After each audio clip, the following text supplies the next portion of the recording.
Está vestida con una toca blanca y un manto azul. Porta en su mano izquierda el Santo Grial.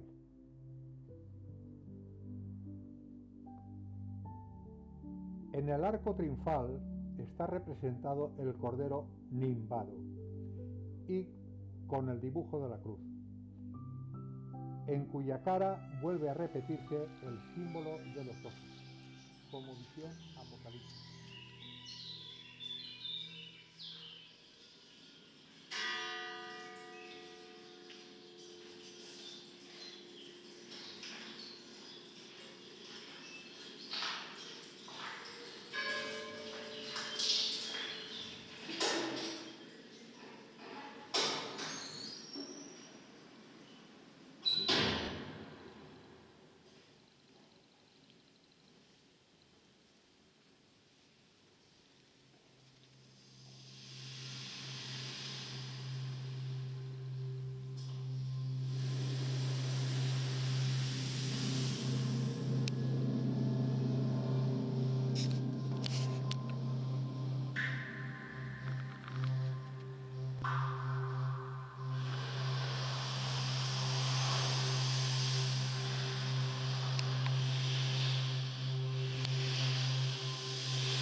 Bueno, bien, con este audiovisual hemos terminado, damos por terminado el DVD número uno de lo que es o lo que va a ser o lo que ha sido nuestra presencia en el Valle de Boí.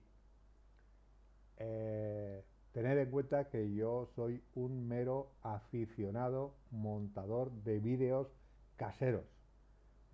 Puede, y además yo sé que sois muy observadores y que encontréis no un fallo, muchos fallos, pero tened en cuenta que esto es una cosa que hago yo para mi distracción y para mi satisfacción. Y no se trata de ser mejor que cualquier artista profesional, director profesional.